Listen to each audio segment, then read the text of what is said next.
Ողջույն 24 TV-ին շարունակում է աշխատանքը, տաղավարում այսօր իմ հյուրն է Մայր Հայաստան կուսակցության վարչության անդամ քաղաքագետ Ստեփան Դանիելյանը։ Բարև ձեզ, պարոն Դանիելյան, շնորհակալ եմ այսօր ընկալվելու համար։ Պարոն Դանիելյան, նախ անդրադառնանք Ադրբեջանից հնչող հայտարարություններին, Ադրբեջանի արտաքին գործերի նախարարներ հայտարարություններով հանդես եկել, խոսել էր սահմանազատման հանձնաժողովների մասին, աշխատանքների մասին, չէր բացառել, որ կարող է հանդիպում լինել նաև Հայաստանում, բայց մասնավորապես մեկ դիտարկում էր արել, ասել էր, որ Հայաստանի եւ Ադրբեջանի միջև խաղաղության համաձայնագրի ստորագրման համար անհրաժեշտ է Հայաստանի սահմանադրության փոփոխություններ եւ TRIP-ի պարտավորությունների լիարժեք կատարում։ Հայաստանը TRIP-ի հետ կապված ինչ պարտավորություններ ունի, որ Ադրբեջանը շեշտում է եւ փաստացի դուրս է գալիս, որ հիմա սահմանադրության փոփոխությունից բացի նաեւ TRIP-ի հարցն է բերվում առաջ։ Հարց այն է, թե այդ TRIP-ի հարցով ում առաջ ունի պարտավորություններ Հայաստանը կամ ավելի շուտ Հայաստանի գործող վարչապետը, տպավորությունը այն է, որ այդ պարտավորությունները Ադրբեջանի առաջ են եւ չպետք է մոռանալ, որ Ադրբեջանը չի հրաժարվել Զանգեզուրի միջանցք հասկացողությունից եւ պահանջում է, որպեսզի դա լինի միջանցք։ Ես կարծում եմ, որ այդ պարտավորությունները վերաբերում են միջանցքին եւ Հայաստանը, որ իր սուվերեն տարածքից հրաժարվի իր սուվերենությունից, որտեւ եթե խոսքը գնում է Սյունիքի տարածքի մասին, ապա ինչ պարտավորություններ կարող է ունենալ Հայաստանը եւ ում առաջ կարող է պարտավորություններ ունենալ։ Ակնհայտ է, որ ոչ մի պարտավորություն չի կարող ունենալ, եթե Հայաստանի գործող վարչապետը չի իջեցրել սուվերենության աստիճանը։ Այսինքն Ադրբեջանը որոշում է, թե Հայաստանի տարածքով ինչ պայմաններով պետք է այդ ճանապարհը անցնի։ Սա հերթական անգամ բացահայտում է այն կարծիքը, որը միջև այդ կար, որ գործող վարչապետը հանձնել է այդ տարածքը ըստ էության ինչ որ միջազգային կազմակերպության, որի պատասխանատուն եւ որի իրավատերը հենց հանդիսանում է Ադրբեջանը։ Այդ հայտարարությունը դա է նշանակում։ Հիմա փաստացին ենք որպես պահանջ ձևակերպում են եւ պայման են դնում։ Մենք խաղաղություն կկնքենք պայմանագիրը վերջնական, եթե կատարվի դրանք։ Ոչ միայն պահանջ, այլ իրենք հանդես են գալի որպես պահանջատեր Հայաստանի տարածքի պահանջատեր են հանդես գալի։ Իսկ ինչ վերաբերում է խաղաղության պայմանագրին, մենք հասկանում ենք, որ որևէ պայմանագիր երկար ժամանակ չի լինելու եւ այդ պայմանագիրը կնքելու համար լինելու են պահանջներ։ Պահանջները շարունակական են եւ այդ պահանջները ներկայացնում է ոչ միայն Ադրբեջանը, այլ նաեւ Թուրքիան։ Ինֆորմացիա կար, այս 2 օրը տարածված, ես չգիտեմ որքանով է դա հավաստի, բայց համենայն դեպս չի հերքվել Հայաստանի գործող իշխանության կողմից, որ Արաքսի ջրերը 99 տարով հանձնում են Թուրքիային, որ Թուրքիան օգտագործի։ Այսինքն 99 տարով ոչ միայն Սյունիքն են հանձնում, այլ արդեն Արաքս գետի ջրային ռեսուրսներն են հանձնում։ Եվ նաև դրանից առաջ կար ինֆորմացիա, որ Ամբարտակ Ախուրյանի վրա Հայաստանը չի կառուցելու, որտեղ այդ ջուրը գնում է Արաքս եւ նաեւ այդ Ախուրյանը սահմանազատող գետ է եւ փաստորեն Հայաստանի գետային ռեսուրսների պահանջատերը արդեն Թուրքիան է եւ այս գործող իշխանությունը հանձնում է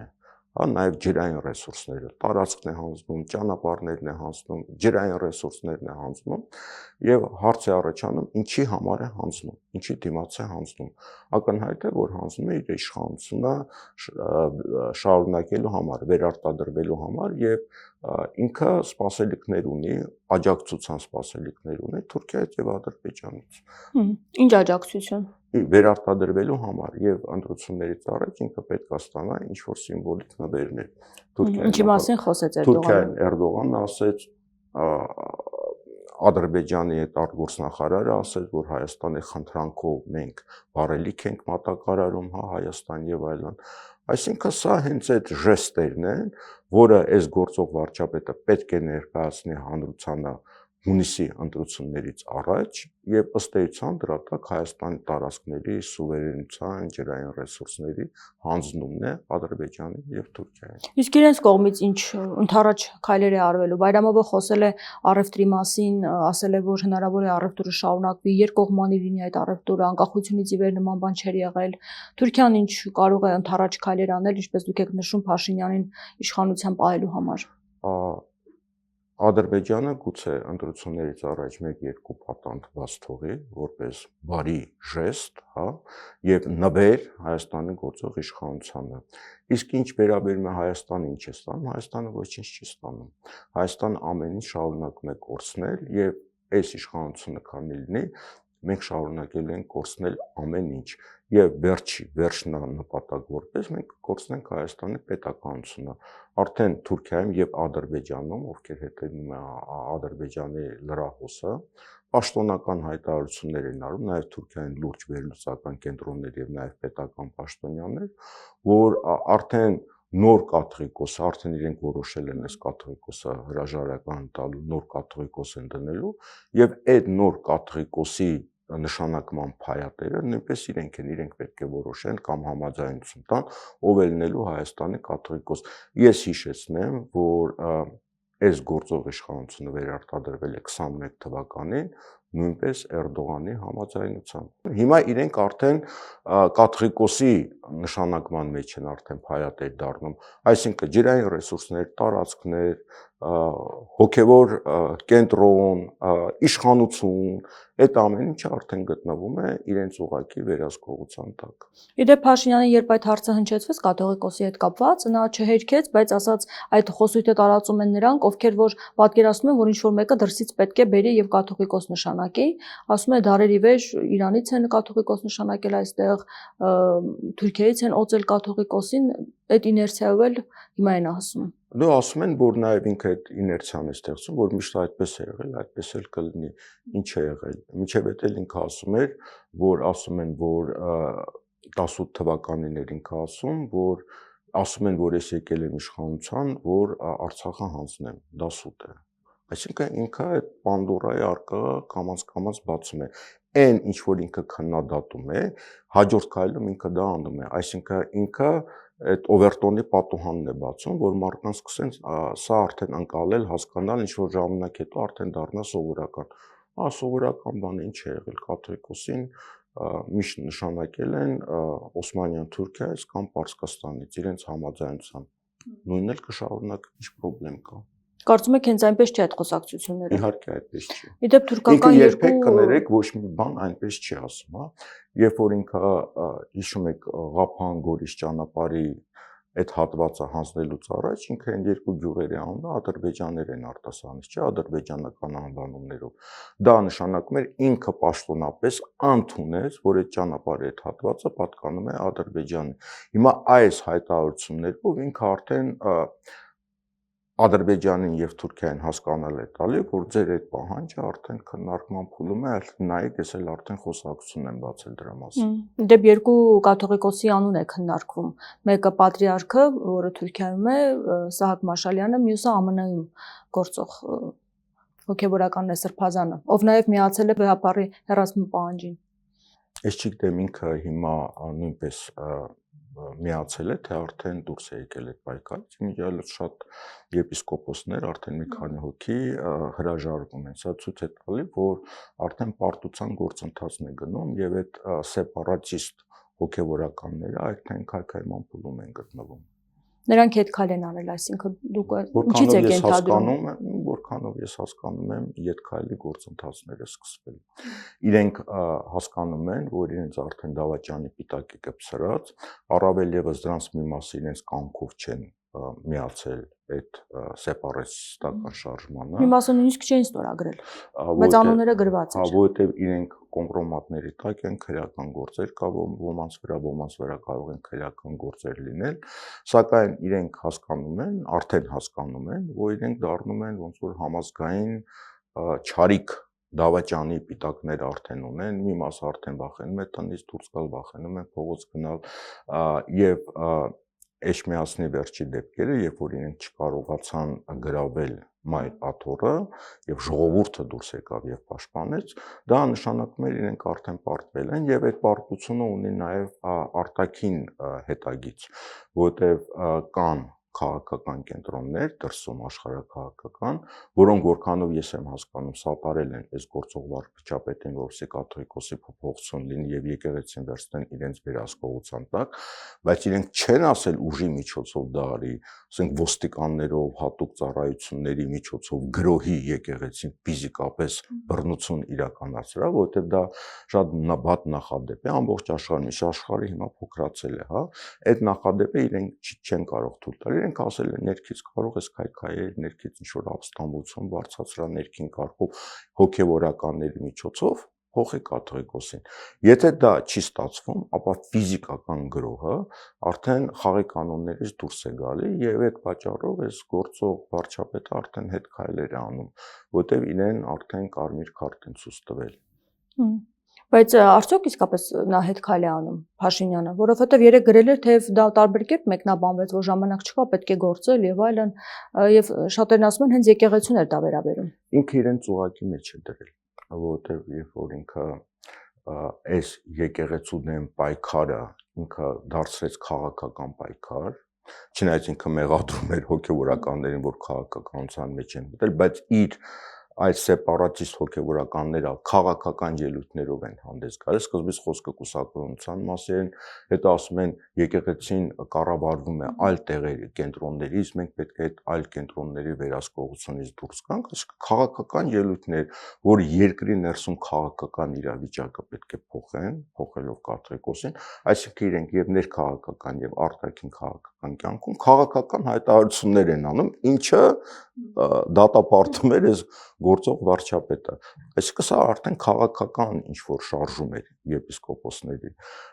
սա հենց դա է ցույց տալի, որ իրենք այդ ետ քայլը անելով, սա արդեն պարտություն է եւ նաեւ այս գործող վարչապետը, քանի որ այդ ամեն ինչը ներկայացրեց որպես քաղաքական պայքար եւ ըստ էության ընտրություններից առաջ ինքը ուզում էր հերթական հաղթանակը տանել եւ վերջի ինքնուրույն ազգային ինստիտուտը իր վերահսկողության տակ վերցնի, ինքը նշաձողը շատ էր բարձրացրել եւ հիմա փաստի առաջ է կանգնել, այսինքն ինքը սա արդեն դիտարկում է պարտություն հունիսի ընտրություններից առաջ, դրանով մտել է փակուղի։ Բայց վաղը նա պատրաստվում է պատարագի մասնակցել Գառնեի Սուրբ Աստվածածին պատարագ եկեղեցում։ Այսինքն սա նշանակում է հետ քայլ երկով։ Բայց ուժի ամեն դեպքում կարծում եք չի դիմի։ Ուժի իհարկե իրենից ամեն ինչ սпасելի է, ինքը ուժի պատրաստ է, ինքը որևէ կարմիր գծեր չունի, բայց ես նորից եմ ասում, երբ որ ժողովուրդը դուրս եկավ եւ պաշտպանեց Մայրաթոռը,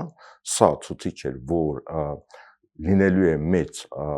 համազգային դիմադրություն եւ եկեղեցին դառնալու է քաղաքական պայքարի կենտրոն եւ երկրորդը արտաքին հովանավորները, որոնք նաեւ կանգնած են նրա մեջքին այս եկեղեցի դեմ պայքարում, իրենք ունեն որոշակի կարմիր գծեր, որովհետեւ եթե Հայաստանում առաջի քրիստոնեական երկրում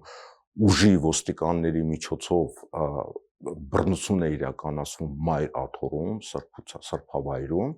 դա նախադեպ է ամբողջ աշխարհի համար։ Եվ նաև մի մոռացեք, որ Միացյալ Նահանգներում գործող իշխանությունը քրիստոնեական արժեքների դրոշի տակ է եկել իշխանության, եւ Թրամփը իշխանության է եկել առնվազն 25 միլիոն ավետարանականների եւ որոշ կաթոլիկների աջակցությամբ եւ եկել է քրիստոնեական խոսույթով, քրիստոնեական դիսկուրսով, ավանդական արժեքների վերականգնման գաղափարով եւ այդ նույն գիծը ունի նաեւ Ռուսաստանը, մենք Իրանի եւ Թուրքիայի մասին չենք էլ խոսում, հա, եւ այս առումով ես կարծում եմ իրեն նման միջոցներով թույլ չեն տա նման գործողությունների գնալ ուժային եղանակով, իսկ եպիսկոպոսների միջոցով ինքը պետք է հեղաշրջում անել, կրկնում եմ, դա արդեն տապալվել է, եպիսկոպոսները արդեն տարբեր ծագերներ են մտել, իսկ մի մասը արդեն հետ քայլ է անում։ Իդեպ ասում են, որ չեն հանձնվում իշխանությունից եւ դեսպաններին ասել են, որ արտերկրում գտնվող նրանք խոսեն տեղի եկեղեցիների հետ, հոգեվորականների հետ, փորձեն ներգրավել այս գործընթացում եւ չերկեցին իդեպ այս թեման։ Արդեն չի ստացվում, որտեղ շատ տեղեր հայկական համայնքները եւ ազգային ուժերը իրենց շատ ճիշտ են պահել, ակտիվ են պահել եւ նույնիսկ եթե կային հատուկ են հոգեվորականներ, որոնք տատանվում են այդ գործում, արդեն իրենք հետ քայլ են կատարում։ Այսինքն այս ճակատամարտը արդեն պարտվել է գործող իշխանությունը։ Հա, իդեպ այդ օրվա հետ կապված դուք ասում եք, որ մեծ ժողովրդի աջակցություն կար, բայց իշխանությունից խոսում են, որ քաղաքական ուժերն էին միայն այնտեղ հավաքված եւ մի քանի մարդիկ էին։ Դուք ներկայ եղել ինչ Քաղաքական ուժեր կարծիք ունեք այս բնականաբար մասով։ եղել են, քաղաքական ուժերի ընդդիմադիր ներկայացուցիչներ եղել են, բայց իրենք այդ զանգվածում եղել են փոքրամասնություն։ Հիմնական զանգվածը դա ինքնաբուխ եկած մարդիկ էին։ Բայց արդյոք բավարար մարդիկ կային։ Թե դա կոչ չէր, որ գնան բոլորը միանան դրա համար, եթե կոչ հնչեցվի, կաթողիկոսի մակարդակով Դուք այդ կգնան։ տարածքի համար դա ոչ միայն բավարար էր, այլ ավելի շատ մարդիկ այնտեղ ուղղակի չէին կարողանալ գտնվել, հա։ Այն ինչի համար այդ ամեն ինչը արվել էր, այդքան մարդիկ բավական են եւ նորից են կրկնում, ֆիզիկապես այդ հնարավորությունը չկար ավելի շատ մարդ լիներ։ Ես կարծում եմ, ինչ որ պետք է արվել է։ Իդեպ երբ մեղադրում են, որ քաղաքական ուժերը գնացին, խառնվեցին եկեղեցու գործերին, ասում են մեզ են մեղադրում, բայց իրենք են գնում այնտեղ, ինչ գործ ունեն, եպիսկոպոսները գնացել էին խոսելու իրենց հոգևոր եղբայրների հետ, ինչու էին գնացել ընդդիմությունից։ Ինչ գործ ունեն ԿՊ-ի թաղապետները, ԿՊ-ի պրոքսի հանդիսացող հանրապետության կուսակցության ներկայացուցիչները, նաև դրանից առաջ Վաղարշաբաթի ընտրություններում այն Արամ Սարգսյանն էր, չէ, հանրապետության կուսակցության իր տեխնացուն Վաղարշաբաթի ընտրություններում, ինչ կապ ունեին այնտեղ ուժային կառույցները քաղաքացիական հակոստներով։ Երեք ցինիզմը կայանում է նրանում, որ սա քաղաքական ակտ է կազմակերպել իշխանությունը, բերել է իր թաղապետների, քաղաքապետների, ուժային կառույցներին, իր պրոքսի կուսակցության ներկայացուցիչներին, ԿՊ-ի ներկայացուցիչներին եւ ասում է, գիտեք ինչա, եպիսկոպոսները գնում են եւ սա քաղաքական ակտ է վերածվել։ Այսինքն սա ուղղակի ցինիզմ է։ Բայց մշակութային գործիչներ էլ մենք տեսանք այնտեղ, որոնք չէին խոշում կանգնել գերեզմանների վրա կաթողիկոսի։ Ուրեմն ոչ թե մշակութային գործիչներ, այլ մշակութային հաստատությունների ղեկավար կազմի ներկայացուցիչներ, որոնք ԿՊ-ի կվոտայով դարձել են այդ ղեկավար կազմը։ Այսինքն սրանք մարդիկ են, որոնք կախված են գործող իշխանությունից եւ որոշակի պաշտոններ են ստացել։ Իրենք դա պետք է ինչ որ առումով բան անեն, արդարացնեն իրենց նշանակումները։ Դուք ասում եք, որ ԱՄՆ-ն լավ ձևով չի վերաբերում այն գործողություններին, որ կարող է Փաշինյանը անել, ուժով այս հարցը լուծել, բայց ասում են, որ ճնշումներն այնքան մեծ է Փաշինյանի վրա, որ նա չի կարող ուղղակի չանել, հենց նույն Թուրքիայից։ Դուք Միացյալ Նահանգների մասին եք խոսում, թե Թուրքիայի։ Դե Թուրքիան ամեն դեպքում այդ ճնշումները գործադրում է Փաշինյանի վրա։ Հիմա նա կարող է չանել, ասում են, այնտեղից կա հետաքրքրություններ, մամուլը անընդհատ գրում է այդ որոշակի պարտավորություններ եւ կախվածություններ Թուրքիայից եւ Ադրբեջանից եւ շատ հետաքրքիր է թե ինչ կարգի պարտավորություններ եւ ինչ կարգի ճնշումների է ենթարկվում եւ արդյոք այդտեղ կան ինչ որ կոմպրոմատների իրենց բաժինը, հա, տարբեր տեսակի կոմպրոմատների։ Ինչ վերաբերում է Միացյալ Նահանգներին եւ այն կամ իշխանությանը Միացյալ Նահանգներին, բնականաբար իրենք չեն ողջունում ուժի միջոցով եկեղեցու ղեկավարին, կաթողիկոսին փոփոխությունը։ Այլ բան է, եթե ինքը կարողանար, ես արդեն երրորդ անգամ եմ կրկնվում, եկեղեցու ներսում այդ գործընթացը կազմակերպել, դա չի հաջողվել։ Ուժային եղանակներով մենք հասկանում ենք, որ իհարկե կարող է ոստիկաններ մտցնի կաթողիկոսին ձերբակալի այնտեղ կնքի եկեղեցու դռները, ինչպես Հովհաննավանքում, հա, այսինքն եկեղեցու սեփականություն գրավի, իհարկե դա տեխնիկական առումով կարող է, բայց դրա տակից ինքը դուրս չի գա։ Եվ դա արտաքին աշխարհը, այն աշխարհը, խոսքը ոչ թե Թուրքիայի, Ադրբեջանի մասին, նրանք չեն ողջունի, նորից եմ կրկնում, երրորդ անգամ, սա շատ վատ նախադեպ է լինելու ամբողջ աշխարհի համար, դա չեն կարող թույլ տալ։ Վերադառնանք առաջին հարցին հայ-ադրբեջանական հարաբերություններին, այս առևտուրը, որ իրականացվում է, արդյոք շարունակական կարող է լինել, սա արդյոք ցուցիչ է խաղաղության գնալուն, ինչպես որ ներկայացվում, ինչ հեռանկարներ կա այս առումով եւ այն կարծիքներին, որ այստեղ մարդիկ պետք է իսկապես մերժեին այդ բենզինը, բայց մարդիկ կան ասում են այն ժան է օգտվում ենք, ինչ կա, որ Թուրքիայից հագուշ չենք առնում գնում, հիմա էլ նավթ ենք գնում, բենզին ենք գնում։ Հայ-ադրբեջանական հարաբերություններում, ինչ կատարվում է Հարավային Կովկասում, ինչ կատարում է մեր մեծ տարածաշրջանում, այդ ամեն ինչը աշխարհաքաղաքական փոփոխությունների տրամաբանության մեջ է պետք դիտարկել, նաև այդ առևտուրը, որովհետև այդ առևտուրը, այդ ճանապարհները աշխարհաքաղաքական փոփոխությունների են բերում։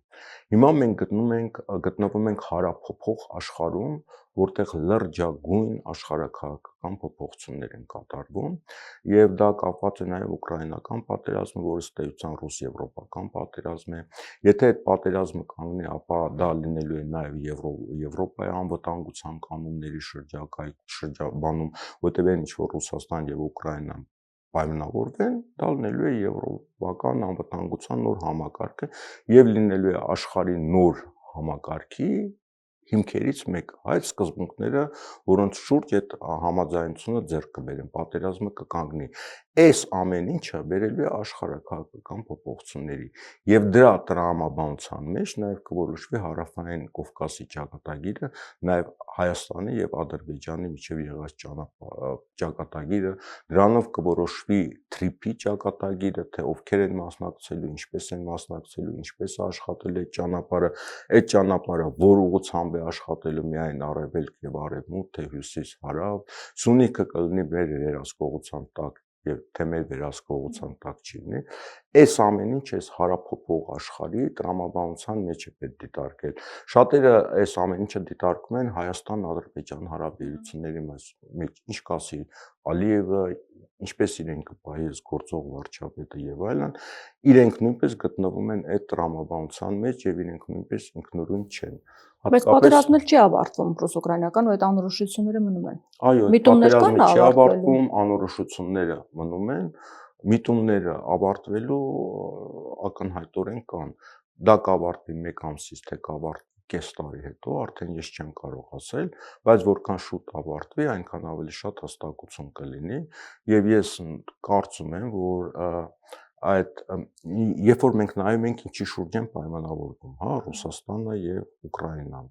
եւ Միացյալ Նահանգները որպես միջնորդ, այդ կետերի մեջ կարևոր բաներ կան, որ այն հատվածը Ուկրաինայի, որը ռուսական վերահսկողության տակ է մտնելու եւ Միացյալ Նահանգները համաձայնելու են, Միացյալ Նահանգները եւ Ռուսաստանն այդտեղ տնտեսական գործունեություն են ծավալելու, այսինքն Միացյալ Նահանգները այստեղ շահեր ունի, հա,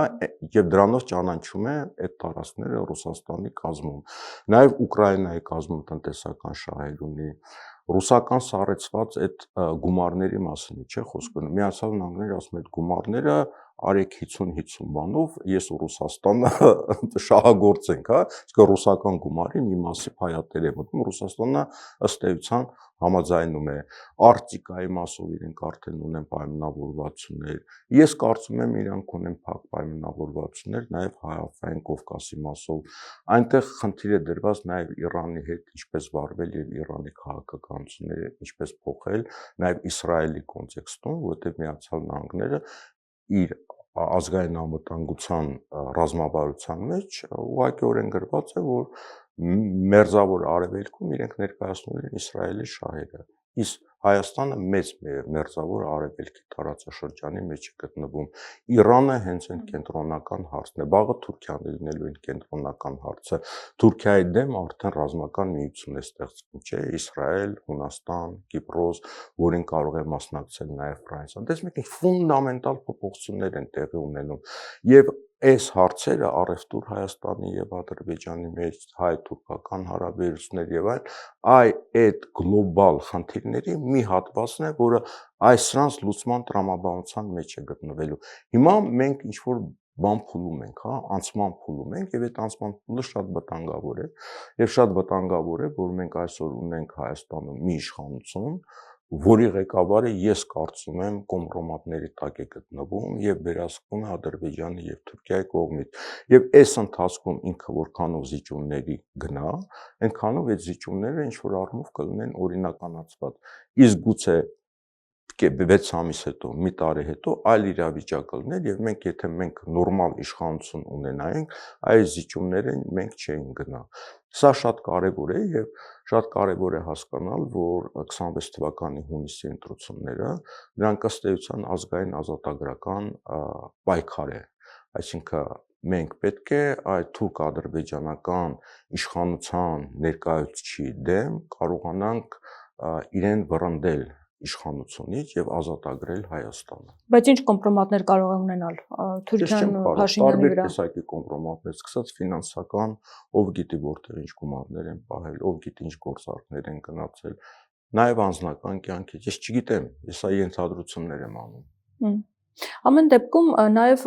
տեղեկություններ կա, որ ԱՄՆ նախագահի տեղակալն է գալու Հայաստան, JD Vance-ը, չեն հերքել ամեն դեպքում Հայաստանի արտգործնախարարությունից, ասlen որ տեղեկություններ լինի, իրենք կասեն, եւ բացի այդ իմացանք, որ Թրամփը 30 դիվանագետների հետ է կանչել, որոնցից մեկը նաև Հայաստանի դեսպաններ, ԱՄՆ-ում Հայաստանի դեսպաններ։ Հիմա ինչով է բացատրվում այս հանգամանքը։ Որքանով ես եմ հասկանում, դիվանագետների փոփոխությունը դա կուրսի փոփոխություն է քաղաքական, որովհետև դեսպանները, որպես այդպիսին, իրենք առաջերտին ոչ թե պետության ներկայացուցիչներն են, այլ պետության ղեկավարի ներկայացուցիչներն են։ Ըստ էության դրանք Միացյալ Նահանգների նախագահի ներկայացուցիչներն են եւ իր քաղաքականությունը պետք է վարեն։ Այդ ամբողջ աշխարհում է այդպես, հա, այսինքն դեսպանները ներկայացնում են երկրի ղեկավարի քաղաքականությունը եւ առաջերտին իրեն են ենթարկվում։ Եթե այս դեսպանների փոփոխություն է տեղի ունենում, որոնք նշանակվել են նախորդ ադմինիստրացիայի կողմից, այսինքն ինքը այստեղ եւ մտերիմ էին իշխանության հետ մերձ հարաբերություններ ունեին։ Ես կարծում եմ իրենք քաղաքականության կտրուկ փոփոխություններ են իրականացնելու։ Մյուս կողմից պարզ չի, եթե Վենսը գալիս է, ապա Վենսը գալիս է միայն Հայաստան, թե նաեւ տարածաշրջանային այցով է գտնվելու։ Եթե միայն Հայաստան է գալու եւ ասում է, որ թրիփի հետ կապված պետք է պայմանավորվածություններ ձեռք բերվեն, իսկ թրիփի հետ կապված պայմանավորվածությունները Միացյալ Նահանգների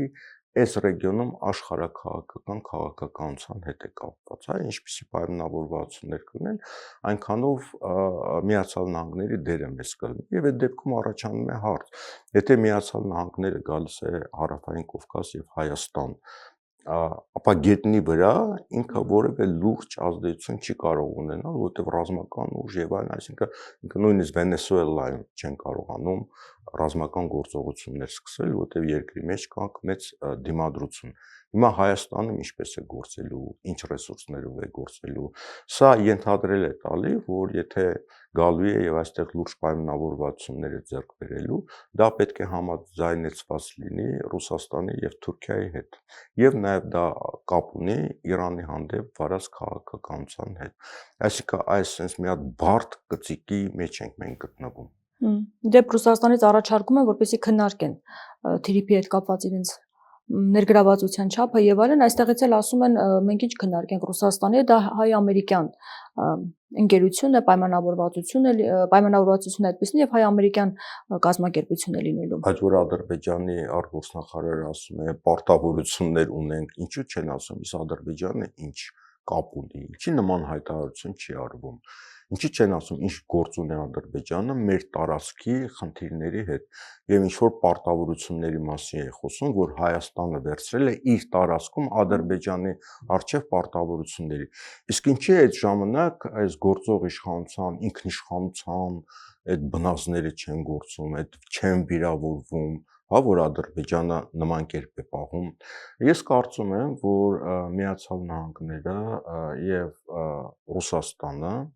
ինչ որ պայմանավորվածություններ ունեն փակ Հարավային Կովկասի հետ կապված եւ այդ պայմանավորվածություններին տեղյակ է նաեւ Իրանը, որտեղ Իրանը նույնպես իրեն բավականին զուսպ է պահում թրիփի հարցերով, որը բնական չի։ Բայց վերջերս խոսել էին, ասել էին Զանգեզուրի միջանցքի տրամաբանությամբ է մտահոգություններ ունեն։ Իրենք այդ խոսել են ոչ թե մեզ հետ, ոչ թե Ադրբեջանի հետ, այլ երևի ինչ որ խնդիրներ է եղել Ռուսաստանի եւ Միացյալ Նահանգների հետ պայմանավորվածությունների հետ կապված, իրենք ինչ որ մեսիջ են տվել, որ ինչ որ բաներ պետք է փակ պայմանավորվածությունները կատարվեն կամ կատարվեն մի քիչ այլ կերպով, հա, այդ իրար են մեսիջ տալի, որտեղ մենք որպես սուբյեկտ ըստ էության քաղաքականության արդեն գոյություն չունենք։ Ես կարծում եմ, որ փակ պայմանավորվածություններ կան։ Իսկ հիբրիդային պատերազմի մասին ինչ կասեք, որ Առավոտի ծիրիկուն իշխանությունն ասում է, որ հիբրիդային պատերազմ է Հայաստանի դեմ մղվում, Եվրամիությունը գումարներ է տալիս այդ պատերազմի համար, իհարկե դժգոհ են ասում են դա մեծ գումարներ չէ, առանձնապես, բայց ամեն դեպքում սա արհեստական օրակարգ է, թե ինչ նպատակ ունի։ Ուրեմն դեռևս տարիներ առաջ շատ մարդիկ, այդ թվում նաև ես, զգուշացնում էինք, որ պետք չի աշխարհաքաղաքական պայքարը բերել Հայաստանի տարածք։ Այս գործող իշխանության բոլոր հայտարարությունները հենց նման տրամաբանության մեջ էին գտնվում եւ աշխարհի տարբեր հակամարտող ուժերին հրավիրում են Հայաստան, Եվրոմիության դիտորդներ, ՆԱՏՕ-ի հետ զորավարժություններ, այստեղ ռուսական բազա, Իրանի հետ ինչ-որ պայմանավորվածություններ եւ ճանապարհներ են սարքում Սյունիքում, այսինքն իրենք այդ բոլոր աշխարհաքաղաքական կենտրոնները բերել են Հայաստանի տարածք եւ Հայաստանի տարածքը սարքել են հակամարտության օջախ։ Եթե դու բերել ես սարքել ես հակամարտության օջախ, ապա ինչի ես բողոքում, որ այդ տարբեր կենտրոններում դու հրավիրել ես, այստեղ ունեն շահեր եւ փորձում են իրենք շահերը պաշտպանել կամ առաջ տանել։ Ինչի ես թույլ տվել, որ այսպիսի իրավիճակ ստեղծվի։ Հետո բողոքես, ասես հիբրիդային պայքար է տարվում Հայաստանի դեմ։ Հիմա Եվրամիության աջակցությամբ ինչ հարց է լուծում Ռուսաստանի դեմ ինչ որ գործողություններ է արվելու, բոլորի տակ տեսնելու են այդ ռուսական հետքը, բոլոր կուսակցությունների որոշներն արգելելու են, ընտրություններից առաջ նկատի ունեմ ինչ գործողություններ կլինեն։ Ես հույս ունեմ, որ մինչև հունիսի ընտրությունները այդ ուկրաինական պատերազմը կանգառնի, եւ ինչպես տեսնում եք, նաեւ Եվրոմիությունում տեսակետների փոփոխություն է գնում։ Նույն այս գումարների հետ կապված ռուսական, որ պետք է սառեցնեն, տեսեք, Իտալիայի վարչապետը իրեն ինչպես պահեց, Ֆրանսիայի նախագահը ըստ էության դրա դեմ հանդես եկան, Գերմանիայում հակառակ տեսակետը կա, պլյուս այդ երկրների մեջ արդեն ներքաղաքական պայքարն է ուժ գնանում, այսինքն ես կարծում եմ, որ Եվրոմիության տեսակետները փոփոխության փուլի մեջ են գտնվում եւ մինչեւ հունիս հույս ունեմ, որ Եվրոպական միությունը արդեն իր քաղաքականության մեջ հստակություն կմտցնի եւ հույս ունեմ, որ Հայաստանում այդ հիբրիդային, այսպես ասած, պայքարը կմեղմանա եւ բոլորը կհասկանան, որ Հայաստանի ընտրություններն են եւ Հայաստանի քաղաքացիները պետք է որոշեն, թե ով է լինելու հաջորդ իշխանությունը եւ կհարգեն Հայաստանի քաղաքացի իրավունքները եւ գործող իշխանությունը չի կարողանա արտաքին աջակցություն ստանալ այլ երկրների ներքաշել մեր ներքաղաքական ընտրությունների մեջ վերարտադրվելու համար։ Շնորհակալ եմ զրույցի համար։ Զրուցակիցս Մայր Հայաստան կուսակցության վարչության անդամ քաղաքագետ Ստեփան Դանիելյանն էր։ Շարունակեք մեզ հետևել, կհանդիպենք։